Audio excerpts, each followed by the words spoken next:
l'économie à l'éducation à interface, dans l'actualité culturelle cette semaine, une conférence et l'analyse d'un système d'enseignement qui offre certaines comparaisons avec le nôtre. Gizy a assisté pour vous à la conférence de M. André Lucrèce, système d'enseignement en Martinique et projet d'école nouvelle. André Lucrèce, docteur en sociologie, a présenté vendredi soir à l'IPN une conférence sur le thème système d'enseignement en Martinique et projet d'école nouvelle. Il a commencé par présenter quelques données sur la Martinique, en soulignant entre autres que le système scolaire français est appliqué tel quel en Martinique et qu'il concerne 52% de la population globale du pays, qui sont les jeunes. La première manifestation de ce système d'enseignement, c'est qu'à la différence des élèves en France, un fort pourcentage d'enfants scolarisés en Martinique ont un an de retard, et ce, à tous les niveaux du primaire. La deuxième manifestation, c'est que 85% de la population à la recherche d'un premier emploi ne dépasse pas le niveau du certificat d'études primaires.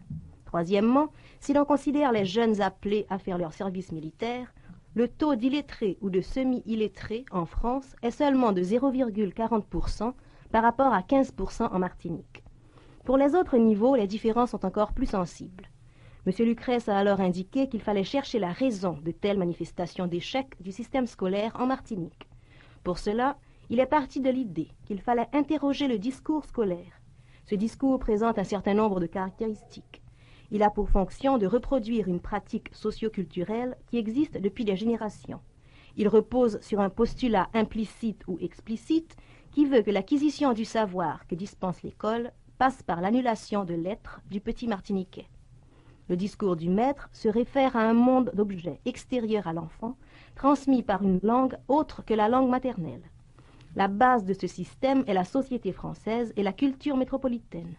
D'où des thèmes étrangers à l'espace-temps des enfants, hiver par exemple, des lectures sans rapport avec la réalité, Père Noël, cheminée, histoire étrangère, géographie étrangère, etc. Tout ceci débouche sur une aliénation. À ceux qui critiquent ce système d'enseignement aliénant, on réplique qu'aujourd'hui, les nouveaux livres ne font pas allusion à un certain nombre de données, tels les fameux ancêtres gaulois imposés aux petits Martiniquais, Algériens, Vietnamiens, Africains. Mais M. Lucrèce souligne qu'après avoir analysé les manuels récents, qui doivent servir pour une période de 5 ans, son opinion n'a pas changé. Ces nouveaux manuels, comme les anciens, apparaissent comme ce qui force le Martiniquais à regarder une réalité étrangère qui est présentée comme absolue, universelle. D'ailleurs, leur pouvoir est augmenté parce qu'à cause de l'analphabétisme, le marché du livre est essentiellement scolaire. Après cet ensemble d'informations, André Lucrèce a abordé la question du créole en Martinique. Il a souligné que la situation linguistique en Martinique est une situation de diglossie. Le créole est considéré par la petite bourgeoisie martiniquaise comme un patois vulgaire. Pour lutter contre l'influence du créole, les professeurs enseignent un français surnormé, qui apparaît à l'enfant comme étranger, artificiel. Le créolisme est réprimé, parfois aveuglément, comme par exemple la correction du mot désagrément, parfaitement français, mais qui sonne créole pour l'enseignant. Cette répression du créole passe aussi par des règlements.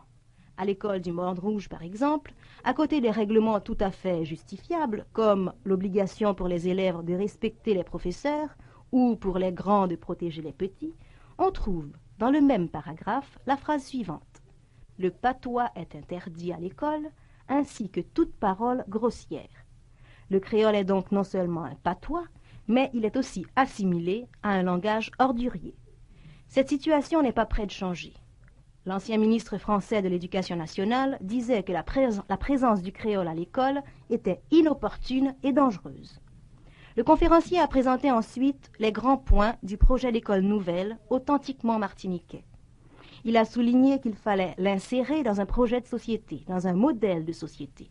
La formation des hommes s'inscrit dans le développement du pays. Il a rappelé les données économiques présentées lors de son introduction. La Martinique, pays sous-développé, exporte peu de produits agricoles et importe une grande quantité de produits manufacturés.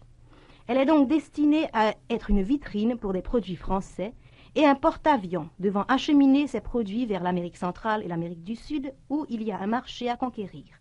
Toutes ces données économiques ont leur correspondant dans le système scolaire actuel qui produit 3 types d'individus.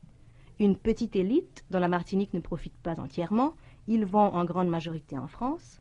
Deuxièmement, une main-d'œuvre relativement qualifiée, destinée elle aussi à l'émigration vers la métropole. Et troisièmement, le déchet des deux premières productions, une masse de travailleurs qui ont dû abandonner la structure scolaire et qui sont voués à un analphabétisme progressif. C'est à partir de cette réalité qu'il faudra définir un nouveau système d'enseignement, ou plutôt un nouveau système d'éducation. La condition de réussite de ce projet, c'est l'alphabétisation et la post-alphabétisation.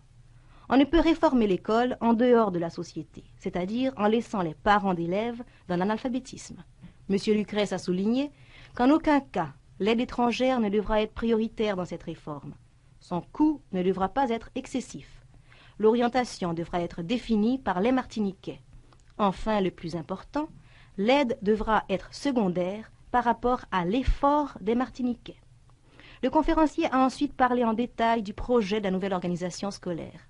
Entre autres, il faudra qu'elle privilégie le travail en groupe et favorise l'insertion des jeunes dans la production. Les spécialisations à acquérir devront correspondre aux besoins du pays.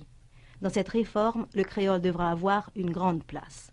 Déjà, il existe en Martinique un fort courant créolophile qui a obtenu la parution en créole de textes à la radio et à la télé. Cette renaissance du créole est imposée par la jeunesse enseignante et les élèves.